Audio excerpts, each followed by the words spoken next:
And once again, welcome to the official Jets podcast. We were presented by WynnBET. Betting is a team sport. Bet together at WynnBET. I'm Eric Allen here at our studio at One Jets Drive, joined by one of the busiest men in professional sports, my buddy, Leger Douzable. Dooz, are you keeping your head above water?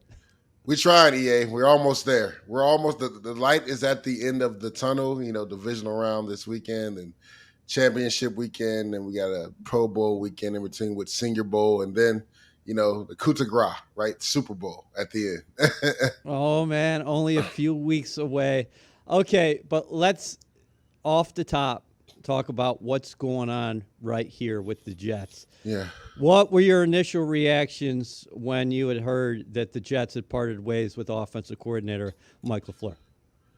Yeah, I mean, you hear rumors, but just from everybody I talked to, it was a bit surprising, but not surprising, EA, when you understand that, when teams heard that the Jets may move on without Mike LaFleur, they might mutually part ways. There was a lot of interest from other teams, I believe, if I'm not mistaken. I think he signed with the Rams already. He has a familiarity with Sean McVay. His brother coached with him in Washington. But I don't get it, I would say, only because it's hard as an offensive coordinator to make play calls, right? I don't think people understand there's a true art to calling plays. And then when you feel like you're handicapped at times because there's an epic flow at the quarterback position, there's no continuity there. It's tough. Like, where does that put you at as far as rhythm? Because everything when you call plays, EA, is a rhythm, right? And if you've played 4 quarterbacks in 1 year, there is no rhythm, right? It's tough. You got offensive line injuries up front. You lose Breece Hall, AVT early in the year. It's tough. Yes, the NFL, you have to adjust, but some things are just tough to overcome. And honestly, I thought, losing Napper, rest in peace to him, was a big blow to this staff, right?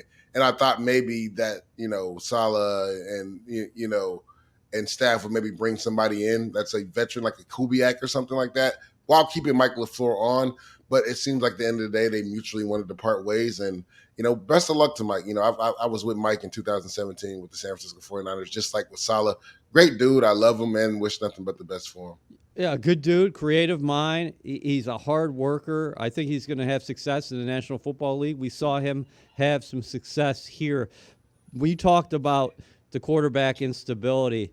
Man, nobody could have predicted that the Jets would have started Joe Flacco to start the year against the Baltimore Ravens, and Joe Flacco ended the year as the team's starting quarterback against the Miami Dolphins.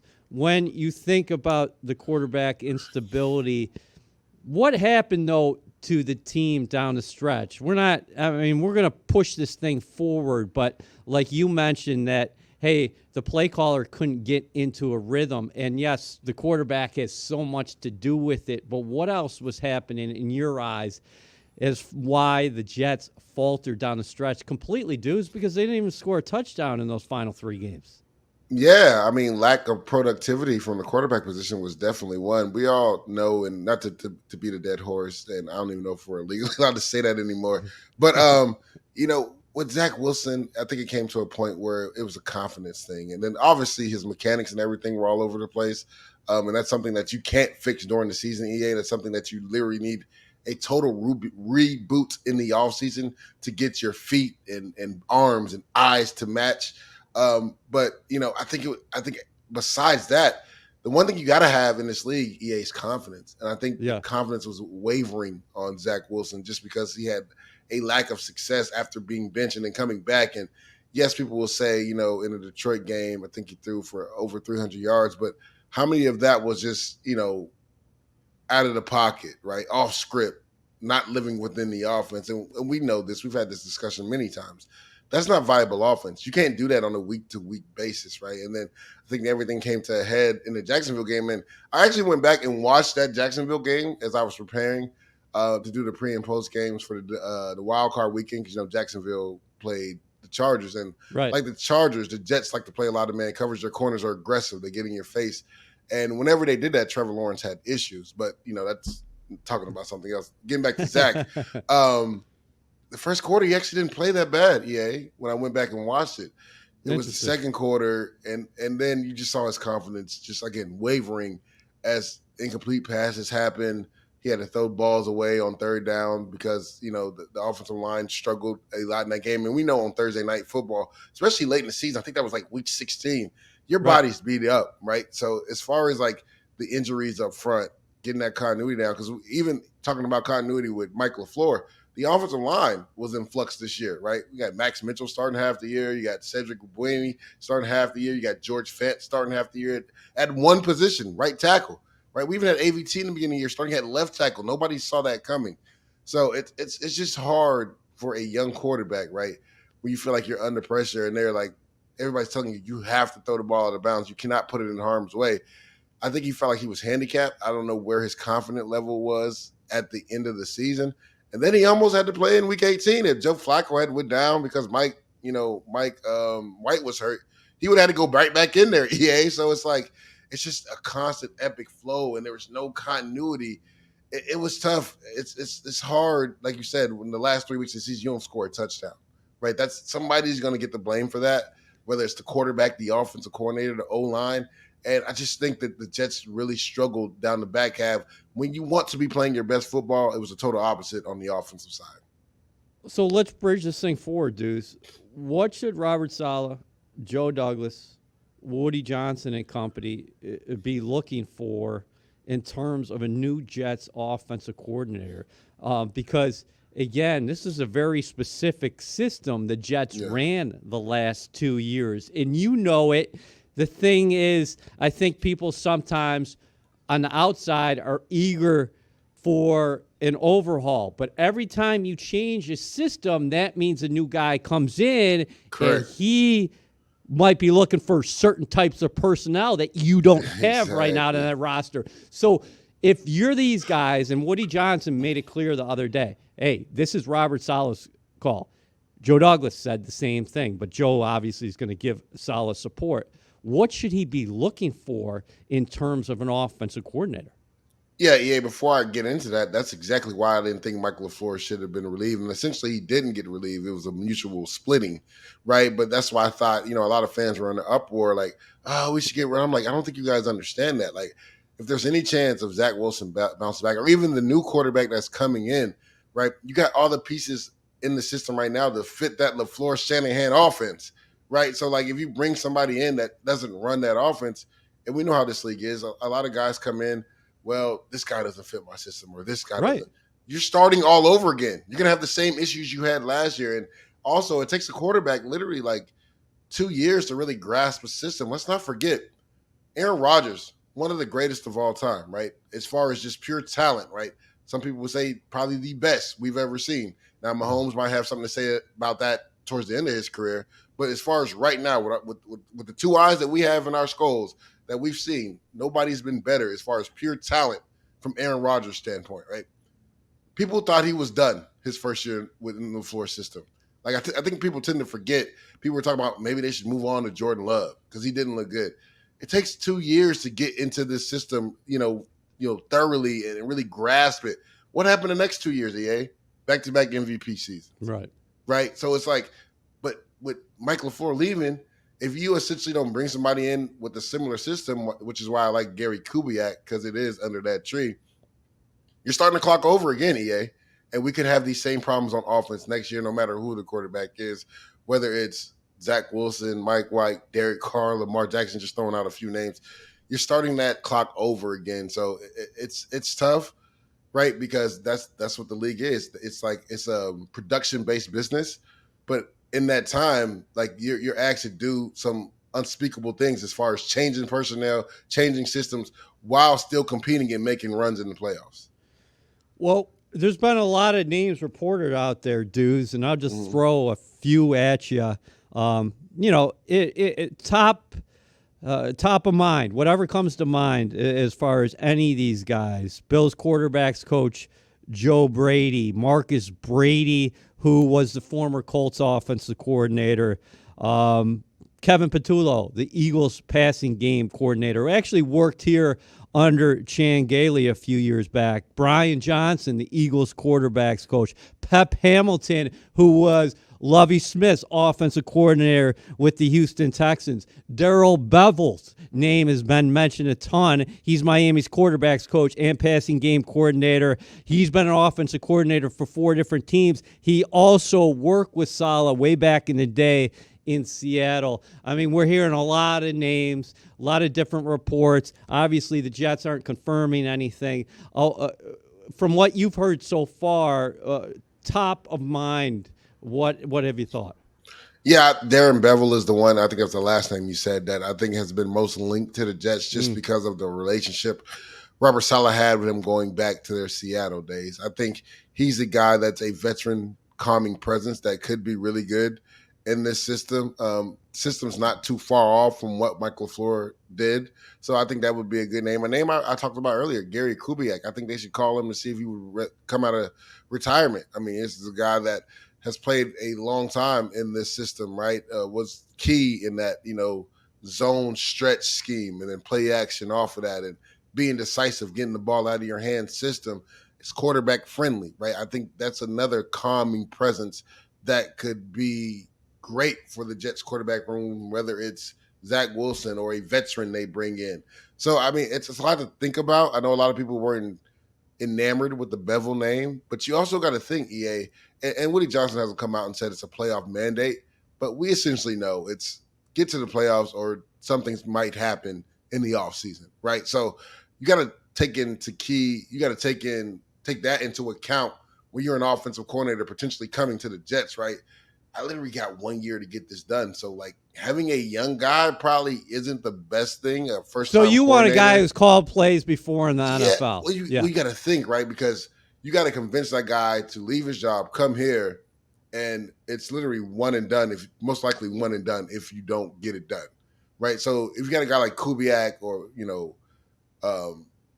a Bevel who have been in the system before and have been coaches for a long time in this league, they understand the timetable. They understand that you got a top 5 defense. They understand you got probably offensive rookie of the year in Garrett Wilson, Breece Hall coming back, AVT. So maybe they're not as nervous about taking a job like that as where a young guy who might be willing to come on just because it's his first opportunity as offensive coordinator.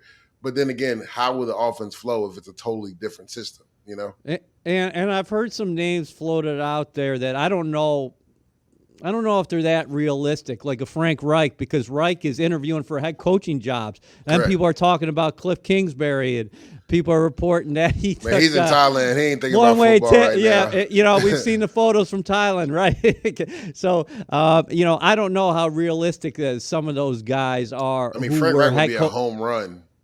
Who would be? Frank Reich would be a home run. But like you said, EA, I just think with his history and what he did with the Colts, I think he's legitimately going to get some head coaching opportunities.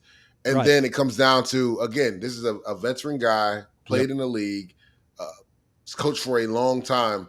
He's going to have a bevy of places to go to. He's got to weigh his option as far as, if I come to the Jets, right, we essentially probably most likely got to get it done this year. Where if I wait and go to another team, maybe the Chargers or somewhere else that needs an offensive coordinator, do I have 2 years minimum at least to kind of put my system in, get guys going, get guys comfortable in the system?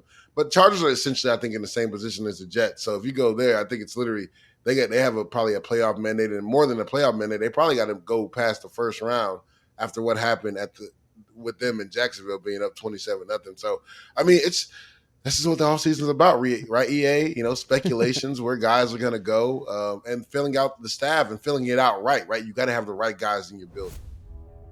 WynnBET is bringing the excitement of Wynn Las Vegas to online sports betting and casino play. Get in on all your favorite teams, players, and sports. From boosted parlays to live in-game odds on every major sport, they have what you need to win. Jets fans in New Jersey, sign up today and use promo code XJETS. And after placing your first $100 wager, you will receive $100 to bet with. You will receive a $50 free bet and a $50 casino bonus. Again, the promo code is XJETS. Offer subject to change. Offer only available in New Jersey. Terms and conditions apply. You must be 21 or older to participate. Please visit winbet.com to view welcome offers available in Arizona, Colorado, Indiana, Louisiana, Michigan, New York, Tennessee, and Virginia.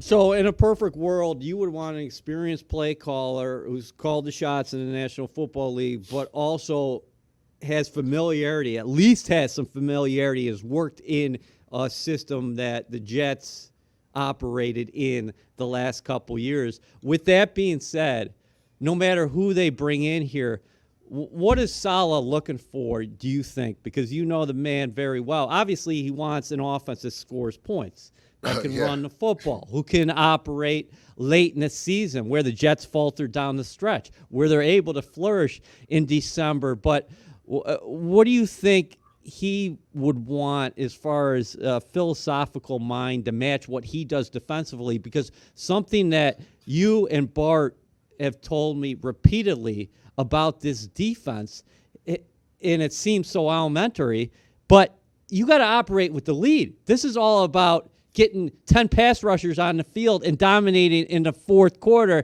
and pinning your ears back and getting to the quarterback. You started seeing those rush numbers go up, elevate late in the season because the Jets were never in the lead.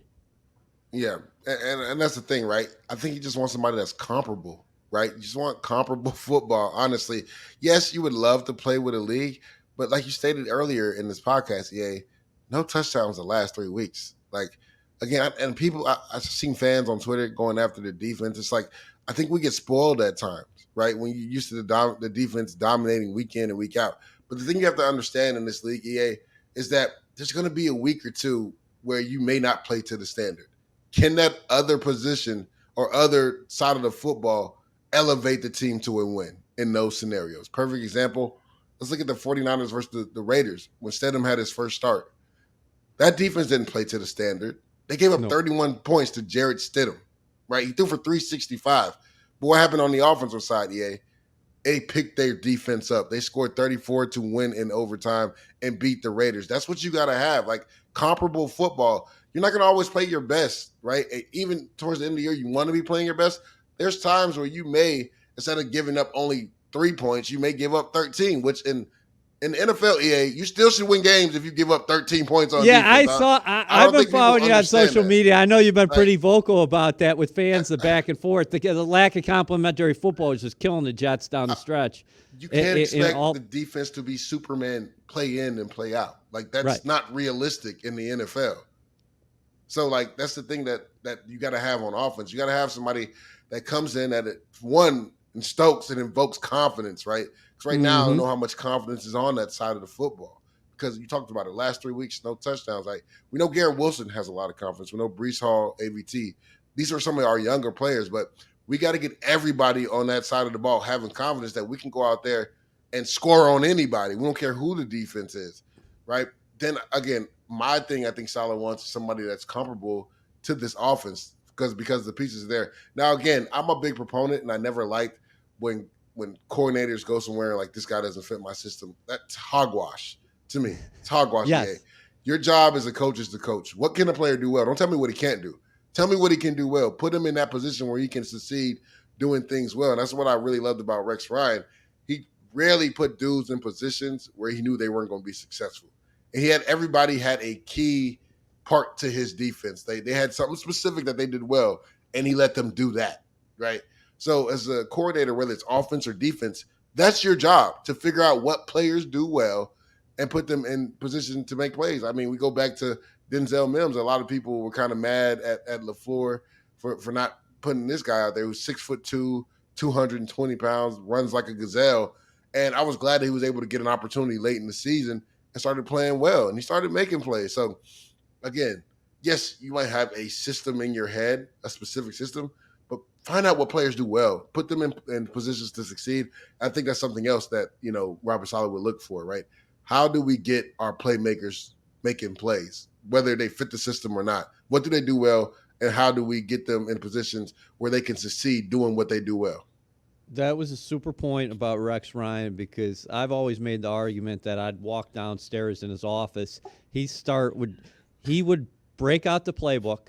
He'd show you a number of plays, and he'd always have something for everybody. I tell people that if he had me on the field playing safety, he'd create just a special blitz for me that, yes, he was not going to use throughout the game. I wasn't going to get 15 reps, but I was going to get 2 reps, and he was going to put me in position to make a play. Even me.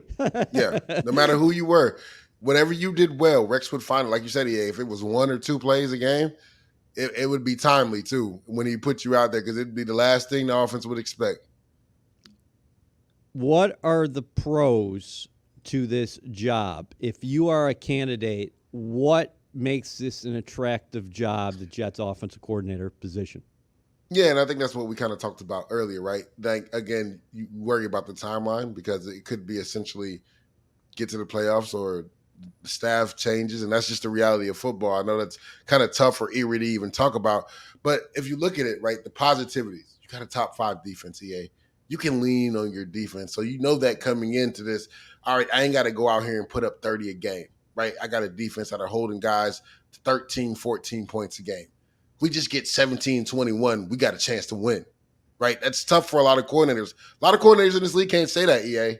But if you go to the Jets, you can say that because it's on tape. We've seen that. So that's number one. You got a top 5 defense, right?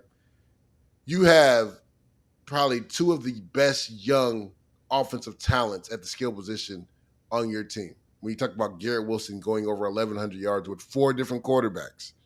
Breece Hall, who most likely would have been Offensive Rookie of the Year, and Garrett Wilson even kind of, chuckled and laughed about that when asked at the end of the season, if Breece Hall stays healthy, does he win Offensive Rookie of the Year? He's like, yeah, no doubt. That boy's cold. He's cold. Like, I forgot what the number was. It was astounding. I looked at it. When Breece Hall and AVT went out, the drop in production from the run game was outstanding. It was ridiculous. I think it was like from 5.5 to like 3.5 without him in the game. I think the points per game drastically dropped as well. So you got a budding star now. You worry about him coming back from that injury because it was a pretty ugly injury, right? But from all intents and purposes and everything I heard, he's well ahead of schedule on treatment. He's looking forward to maybe coming back at the beginning of training camp. AVT has come out and said he will be ready by training camp. Again, let the medical staff do what they do. Take your time, right? It's the offseason. You don't got to be superheroes. We need you for a 17-game stretch in the season. But you got those 2 guys on the skill position. And then AVT, one of the best young offensive linemen and most versatile offensive linemen in the league. Yeah, there's not many times where a guy can go up and down the line of scrimmage. He started games left tackle, and right guard. That is absurd for a player in his second year and played at a high level at each one of those. So if you're offensive coordinator, top 5 defense, 2 offensive rookie of the year candidates, one of the best young offensive linemen the Jets have seen in a long time is coming back from injury. Then you got a complement of tight ends. Now we'll see, again, with contracts and how they're all, set up. We'll see if there will be some changes at the tight end position. But we saw Rucker play really well in that Miami game and bring a physical presence to the run game. And I think that's something he could do. And he had a really good, I don't want to say circus catch, but his body was going one direction. The ball was going another. He made a really good catch from Joe Flacco on a bootleg. So I think they'll get him more involved. I honestly was surprised he didn't play a little bit more this year. But, Tyler Conklin, I'm not sure if he got to the 60 catches, EA, but you got a tight end that got close to 60 catches. Quiet, like we talked about, quiet 60, but he almost got to 60 catches. So you look at those pieces and you're like, I got a lot to work with right now. We do got to shore up and solidify our offensive line. We got a lot of dudes coming off injuries, which gives you some pause and makes you a little nervous. But, the number one thing is we got to find a quarterback, EA. So I think that's what the offensive coordinator is thinking about. Like, can we fix Zach Wilson, right? Is it just a mechanical thing? And also, if we bring a veteran in here, is this system going to be friendly for him to have success quickly? Because, again, there is a timetable to this. I know it's tough to talk about in the NFL, but there is a true timetable to this. We may have to get this done in 1 year. But I love what we got on offense as far as our skill position players. We have a stalwart and AVT up front on O-line, and we have a top 5 defense. So we have a lot to work with. Woody Johnson said the quarterback has been the missing link for the Jets. He also told reporters that, yes, indeed he is willing to spend, if that's what Joe Douglas and Robert Saleh want to do in terms of a veteran quarterback, he is willing to spend. With that being said, do you think the Jets are going to not just go out and get a quarterback, but go out and get one of these bigger names who potentially could be on the market? Because I'm going to caution everybody here. A lot of these guys who people are floating out there are still under contract, They're under contract until at least the league year commences in March. Correct. Yeah. Yeah, so that's the thing. And like you, EA, we all see the rumors out there, right, on in the Twitterverse. I mean, I think the big fish that everybody's been talking about is Lamar Jackson, right, who's technically still under contract, will be free when the New Year League starts if they don't franchise tag him. Now, caveat to that, they just played Roquan Smith. They have a franchise tag in their back pocket. And if you're the Ravens, you literally built this offense around Lamar Jackson. And any hope that you thought Tyler Huntley, just in case it didn't work out, could be the guy, ended when he tried to sneak the ball over the goal line and got fumbled and returned for 98 yards for a touchdown. That ended all that when that happened. So if you're the Ravens, if you don't re-sign Lamar Jackson back or bring him back on the franchise and work out a deal, you literally essentially blowing up your offense. Because what other quarterback is that system fitting for, right? So you take that all into part. And honestly, to me, Lamar has all the leverage in that right now, right? Like, let's look at it, EA. And I know we were talking about Jets and quarterback, but let's just look at it. Just break this down to push things forward. The year before, they're the number one team in the AFC. Lamar gets hurt. What happens to him, EA? They don't make the start playoffs. losing some ball games. They don't even make the playoffs. This past year, they're teetering around the number one seed. Lamar gets hurt. What happens to him? They make the playoffs, but they lose. And they're I out think in 3 the out of first the round. last 5. And Leger, before you go on, I will just say this. Watching that game Sunday night, they were the better team. If Lamar Jackson was on the field, they beat Cincinnati. And maybe they beat Kansas City the following week. Yeah. If you think about it, because the one thing about the Ravens that people were complaining about early in the year was the defense. But when Roquan Smith got there, it was a night and day change. I mean, they went from like giving up 20-something a game, EA, to giving up like right under like 13, 14 points a game when Roquan Smith got there. And people will see the scoreboard and say that's not true, but it is true. If you look at it, right? The Week 18 versus the Cincinnati Bengals, Trey Henderson had a sack fumble for a touchdown. In that playoff game, they had what? A fumble for a touchdown. That's not the defense giving those points up. That's the offense, right?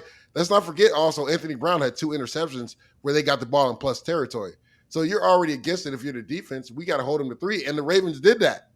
So it's like that defense is played at an elite level, and they are starting to get up there in age now. So that worries you. Like you were kind of hoping Lamar would have been able to play to see what this team really could have did if with him at quarterback. Because you got to think, does Calais Campbell have another year in him?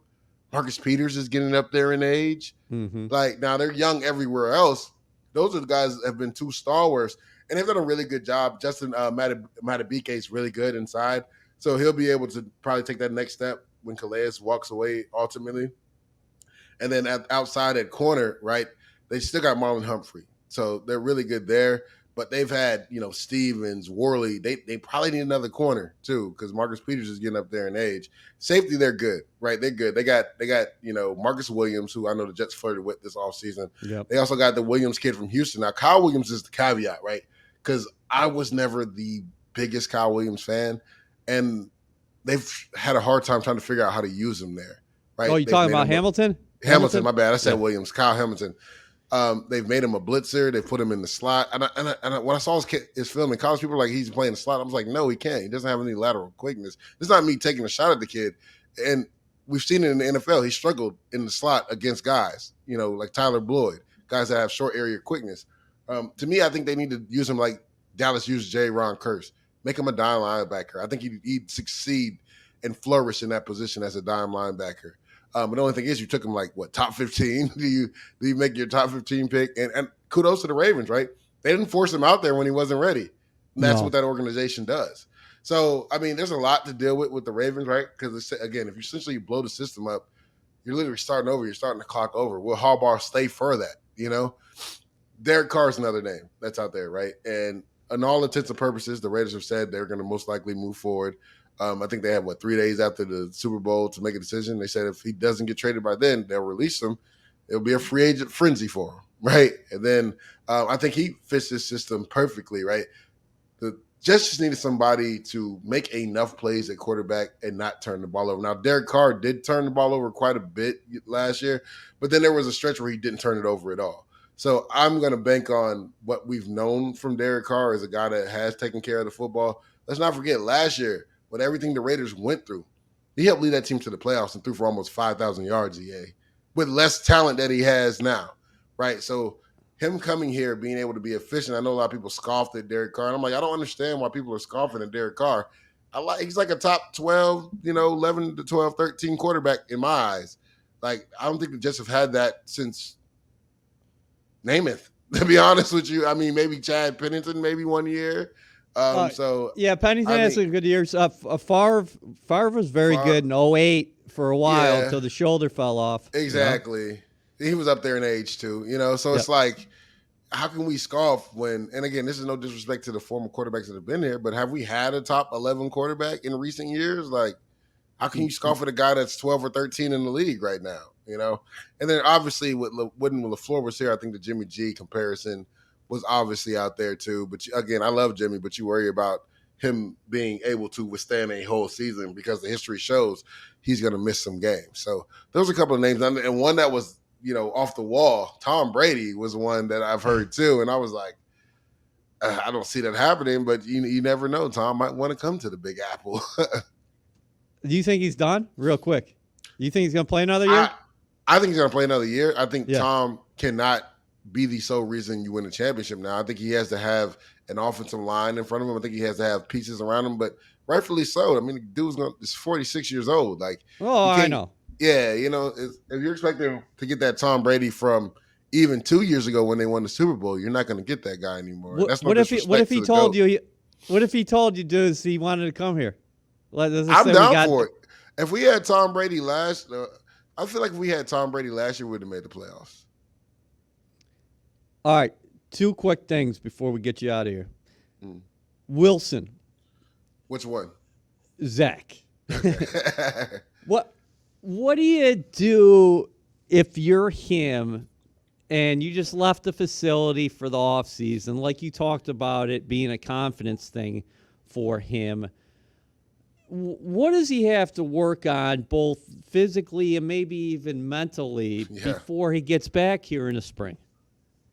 I mean, maybe it's something like Mike McDaniel did for Tua. Maybe he needs to go back and watch some of the film of him making plays, realizing he can play in this league. Because to me, right now, it's more mental than anything. Like, again, his mechanics are bad. I'm not going to say they're not, EA. But as far as just that confidence and that mentality, like, you got to get that back before you can work on anything physical, EA. Because if your mental's not right, the rest of that doesn't matter. It doesn't matter at all, like, literally. So, like, he needs to just get away from everybody, right? Maybe go, some of the kids who go on YouTube, look at some of your highlights. Just to realize, like, I can play in this league. Like, I can do this. And then it comes down to a mentality like, all right, you got to self-scout yourself, EA. What am I doing wrong? Physically, what am I doing wrong? Why aren't my feet matching my eyes, right? Why are my mechanics all over the place, right? And then, again, I know he's had a Beck as a coach before, but maybe he needs to get a new quarterback coach to work on specific mechanics, right? And then it comes down to you taking the coaching too, EA, right? You can get all the coaching until you're blue in the face, but it has to be seen on the field. You got to transfer that from where you practice at to the actual field. So that's the 3 things. Like, get away from everybody, get your confidence back first and foremost. That might take like a month with no football preparation to do, right? Get away. Go on YouTube. Look at your highlights. Realize I can be the guy. I went number 2 overall for a reason. There's a reason they decided to pick me number 2 overall. I could play this game at a high level. 2, get your mechanics right, right? Before you even throw a football, he should just be working on footwork and eye coordination, right? Footwork, eye coordination, hips. Like I said, from the ground up, feet, hips, hands, eyes. He needs to work on all that this offseason. And then it's about taking the coaching and then displaying that on the actual field. So it's the transfer of energy, right? Transfer that from what you learned from your coach to the field.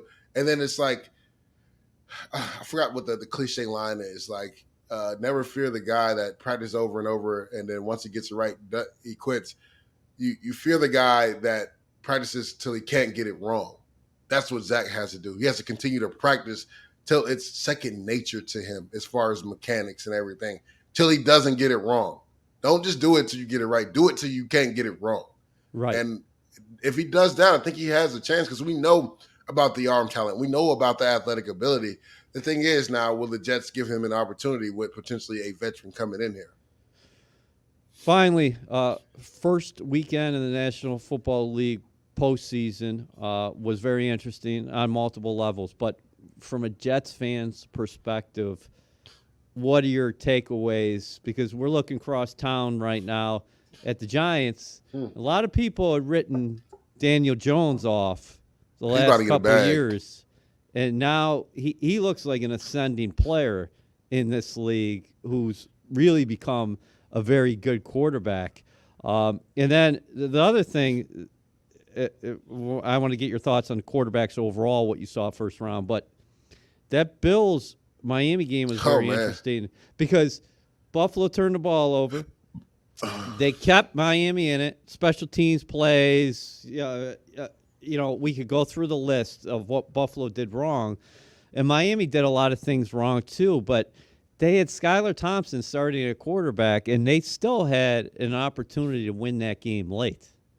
Yeah, if you look at it, and me and you have had this conversation about Josh Allen. I just don't know what it is. And I thought that Brian Daboll maybe coached it out of him. He can get reckless with the football. Yep. And it comes in spurts with him that make you nervous. Matter of fact, if you go back to our first meeting with them at MetLife Stadium, there was a transfer of what they did on offense after that, right? He had the 2 picks, should have had 3, right, in that game. And then he had the sack fumble that they ended up getting back from Bryce Huff, right? After that game, Ken Dorsey was like, all right, I got to back some of this off of him. We ran the ball. And I don't get it. Because they average over 5 yards a carry, EA, right? They just didn't do it versus the Miami Dolphins. Now, granted, Miami is one of the best run-stopping teams, but even in that game, I think they were averaging over 5 yards a carry, and they were up, and they're just slinging the ball away. Like, I don't get it with corners. Joe Lombardi, ultimately, and this is not me talking crazy, they cost him his job versus the Jaguars in the playoffs. Right. You're up 3 scores. Austin Eckler has 5 carries in the second half. Your quarterback throws the ball 43 times. Trevor Lawrence was down 4 scores and threw it 47 times. What are we doing here? You can say it's old school or whatever. No, you got too cute trying to throw the ball 100 times, run the ball, because even if it's 3 and out, EA, that's like 2 minutes of clock, 2.5 minutes of clock. Situational football, right? Yeah, you most likely win that game, even if you run it 3 times and punt it, just because the clock is getting eaten.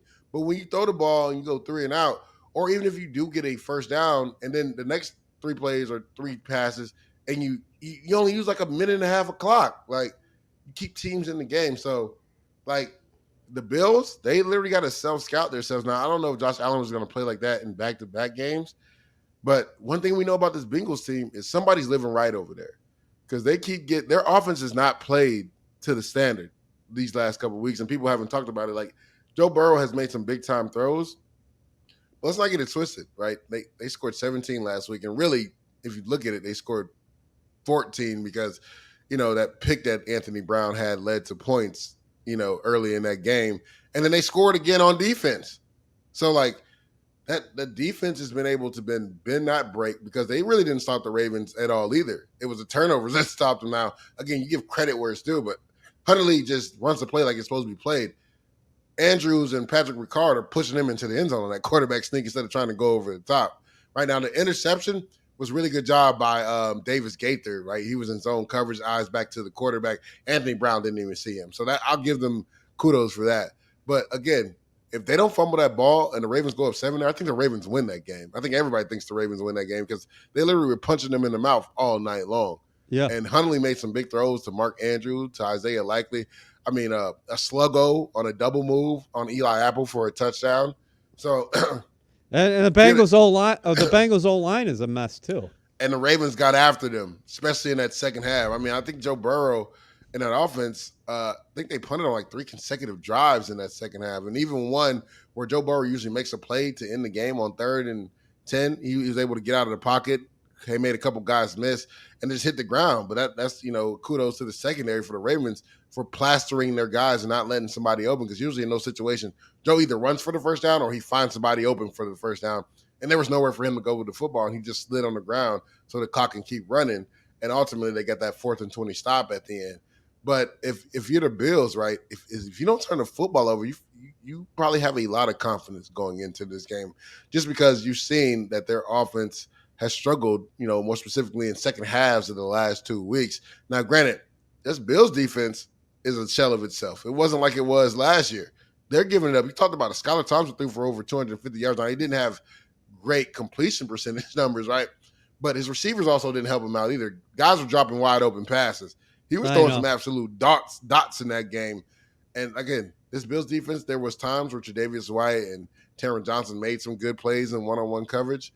But this is a different Bengals outfit, right, with Joe Burrow and those receivers. Now, again, with Waddle and Hill, yes, you have to respect that. But with the quarterback, you probably didn't respect it as much. To me, the Bengals want to win this game in Buffalo. They have to run the ball. They're another team where – did you forget you have a Pro Bowl All-Pro running back? Yeah, I know you got the pass catchers, but it's like, dude, Joe Mixon is a dude. Like, he's a guy. Like, you got to get him involved. And then you talked about the offensive line. With a beat-up offensive line, what better way to get that offensive line going than to run the football, EA? Right. Buffalo's been susceptible to teams running the ball. I thought Miami would run the ball a little bit more, but they literally got in the shootout with him and kept up with him. So, like, it's weird because both of these teams, like, you're used to the Bengals just putting up crazy points on offense. You're used to the Bills defense playing way better. It's been opposite this year for both of those teams. So, Deuce, nobody can argue that the Jets haven't closed the gap in the division. Yeah, for sure. The gap is closed. If you look at it, let New England off the hook twice in both of those games. The Buffalo Bills game, Josh Allen, the second one, I mean, the Jets beat them the first time. The second one, threw for like 147, and literally they were terrified to even kind of put the ball in his hand that second half. Michael Carter doesn't have that fumble. We finished in the red zone. We sweep the Bills, right? And then we saw what happened with the Miami Dolphins, put up 40 on them the first time, but the second time, no offensive touchdown. I mean, it's hard to win in this league. You lose a game 9-6. Essentially, it was 11-6 because of the laterals, and they got the safety at the end. But, if you're the Jets defense, you give up 9 points, you're supposed to win a game like that. So the gap is closed. I think what it comes down to, again, EA, is what we kind of talked about throughout the show. Finding the right guy under center, right? If you can get that done and you can have comparable football on offense, the Jets, there's no reason why they couldn't make a serious run in the playoffs, because anytime you have a top 5 championship type defense, you have a chance in this league. So, final point. Daniel Jones, his success this year, how much do you credit him personally for how he stuck to it throughout those early turbulent times? And how much do you point to Dayball and say, Dayball is a quarterback whisperer, because not only has he done this with Daniel Jones, but Josh Allen was considered a very, very raw talent when he came out of Wyoming. And he started to shape that guy and turn him into a superstar. So, again, it goes back to, I want to ask you from a player's perspective, and who's now in an analyst role, how much do you credit the coaching, and how much do you also put on the individual? Like, you got to give Allen and Daniel Jones a lot of credit themselves, but Dayball, he certainly has worked some magic. Yeah, definitely. We'll start with Dayball and then get to the playoffs. I think Brian Daboll is a quarterback whisperer. Honestly, Josh Allen was the one quarterback in that draft class I had the most concerns about, right? Because he was just so raw. He hadn't played the position that long, and then he was coming from Wyoming, and then you were worried about some of his mechanics, right? And now he's one of the best quarterbacks in the league. And some of the things that give you pause is what we've seen lately, though, from him as far as turning the football over, the fumbles and things of that nature. And then Daniel Jones, right? People literally ready to put this dude on the scrap pile. Yeah. Right. Yeah. And I loved him coming out of Duke, right? I thought he was an efficient quarterback. A lot of people didn't talk about his athletic ability, but they realized how real it is these last few years, more specifically this year. He's a guy that can keep plays alive. But going to the players, right? Dayball, definitely. I don't know if either one of those guys have the career they have without Brian Daboll, but to give some credit to both of these players, right? Because Daniel Jones, starting with him, it's a want-to thing not to turn the football over, right? We saw that more specifically in the Vikings game. If it wasn't there, Daniel Jones just took off and used his legs, right? Now, he was efficient with the football. He threw some absolute darts in that game. And guys worse got wide open. I mean, the Vikings' pass defense is just atrocious. But that was the game I think everybody wanted to see Daniel Jones. I think he, honestly, to be honest, I think he made another $20 million off of that game alone going into this offseason, because he's proven that he was a guy that was taken in the top 5 for a reason, right? With Daniel Jones, you can win football games. And let's not forget the supporting cast he's doing it with, EA. Yeah. Like, these aren't some name guys. These are guys. Isaiah Hodgins was a guy that, was essentially released from the Buffalo Bills because they are too deep at receiver. But that's the league, EA, right? There's so many Isaiah Hodgins on every other team. Just depends on what team you're on. If another but team to never your gets point, see they don't you, have a Garrett Wilson there. To your point, they don't have a Garrett Wilson. They don't have a Diggs. They got Josh Allen some help. They got him a Stephon Diggs. They don't have a Gabe Davis. And he's able to go out there and be efficient with the football. They run the ball well. But the funny thing is, they flipped the script this last week. They passed the ball to run it. Usually, Saquon's getting 20-something. Saquon had 5 carries, EA. 5. And they beat the brakes off the Vikings. Now, the score isn't indicative of that, but they beat the brakes off the Minnesota Vikings, right? They won the physical battle at the line of scrimmage. Daniel Jones did what he wanted to on offense. They could not stop him at all. Defense, Link Martindale dialed up some timely blitzes, and those guys competed, and they got after Kirk Cousins. So you have to credit Daniel Jones because it's a want-to thing to fix your problems as far as turning the football over, right? It is a want-to thing as far as being able to secure the football, because it wasn't just throwing picks for him. It was fumbling the ball as well, too, EA. And he's done a significantly better job of protecting the football, which is the number one thing you have to do as a quarterback. Yeah. It's going to be so interesting to watch not only how these playoffs unfold, but for the Jets, who's going to be that new offensive leader, the captain of the ship, and then also where Zach Wilson is at when he comes back and starts learning a new system, and then potentially what the Jets do here in the offseason with possibly a veteran quarterback. But we got a little bit of time before that all starts breaking. Mid-March is going to be interesting here, as always. Jets have definitely a lot less holes, but they got to fill that offensive coordinator vacancy, and then they got to figure out the missing link, and that is the quarterback position. Deuce, had so much fun catching up with you, man. I know you are busy as heck. Where can people watch you this weekend? I know we can listen to you. I Am Athlete Tonight, Sirius Radio, every night. That's at 7, right? 7 to 9 p.m. Eastern, yep. So you can listen to me every night, weekly, Monday through Friday, 7 to 9 p.m. Eastern. But this weekend, divisional matchups, I'll be on CBS Sports HQ doing some pre- and post games for this weekend's games. So come in. I'm going to have some dope breakdowns. If you want to, listen, learn a little bit about football, we'll have some fun. Tune in. And if you want to have some exchanges with Deuce on Twitter, he's always available there as well. Always. At Lee J. Douzable. Follow me on Twitter. Thanks, buddy.